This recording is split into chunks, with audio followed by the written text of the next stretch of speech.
Welcome to The Explainer. Today, we're jumping into a really powerful message from Pastor Archie that kind of flips the script on how we often think about faith, grace, and works. It's all about getting off that performance treadmill and into a life of real purpose. So let's dive in. So let's just start here. Have you ever had that feeling, especially if you grew up in church, this constant nagging pressure that you have to measure up, that you're always striving but never quite getting there? Well, that feeling comes from what this teaching calls the good enough treadmill.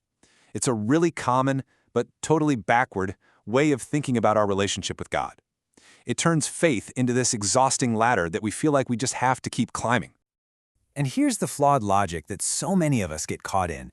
The idea goes something like this. If I just do enough, if I pray more, and I give more, and I serve more, then eventually I can achieve some kind of special status with God, a place where He'll finally be pleased with me and decide He can use me. But Pastor Archie's message just completely demolishes this idea. He says, look, you've got it all wrong. We're out here fighting for a position, for a status that, in his view, has already been given to us. So this really gets to the heart of it, doesn't it? It's all about understanding the true source of our standing with God. Is our righteousness, our rightness before Him, is that something we have to earn with our own blood, sweat, and tears? Or is it just a gift we receive? And I love this slide because it lays out the two different operating systems so clearly. Over on the left, you've got this faith that's all motivated by earning approval. And you know where that leads? Burnout. But on the right, you have a faith that's motivated by a grateful response to a gift. And that leads to rest and peace. Big difference. The traditional view that many of us are taught is pretty simple. Our main job as believers is to put our faith in God. And that makes sense, right? But here is the huge paradigm shift in the message. It argues for something much deeper. It's not just about our faith in God. It's about waking up to the reality that God already has faith in us. He's not waiting for us to prove ourselves. He already believes in who we are in Him. Okay, wait a minute. That might sound a little strange, maybe even heretical. I mean, we know ourselves, right? We know our flaws, we know all our mistakes, so how in the world could a perfect, all-knowing God possibly have faith in us? Well, the answer, according to this teaching, is that God isn't looking at our performance in the first place. He's looking at us through the lens of Jesus' perfect performance. So for God to stop believing in us would mean He'd have to stop believing in His own Son. It would mean His own plan and His own sacrifice failed. So once you really get that, once you let that truth sink in, it just changes everything. Your entire motivation shifts. You stop trying so hard to earn approval, and you start living from this deep, genuine place of thankfulness. And here's the correct flow, the right side up version.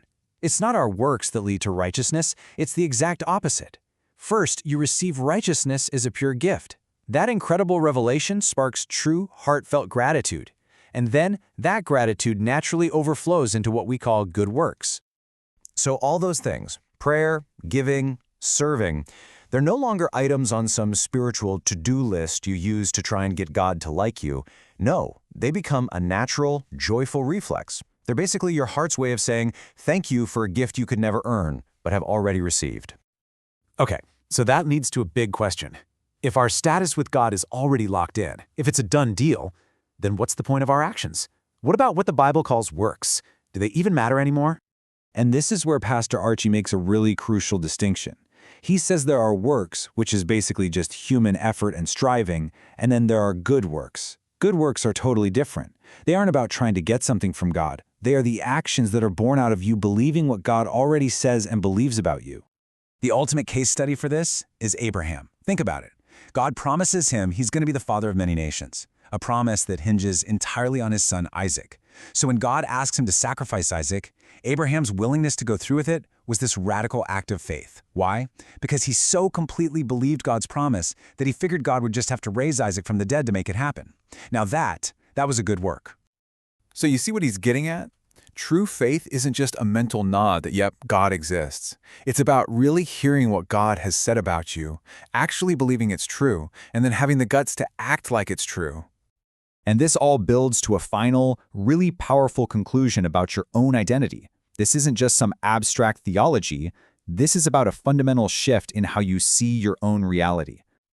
First, This message challenges you to see yourself as more than just a physical being, more than just flesh and blood operating under the laws of nature.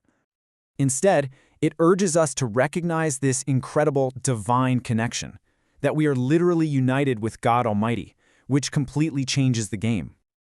And the mind-blowing takeaway from all of this is that you were designed for more. You were actually created to operate on a supernatural level, to reflect the nature and the power of the one you're united with. And so, this entire message really boils down to this one single question. The fight of faith, it's not about trying to get God to believe in you. The real battle, the real journey, is for you to finally truly agree with and believe what He has believed about you all along. Thanks for watching.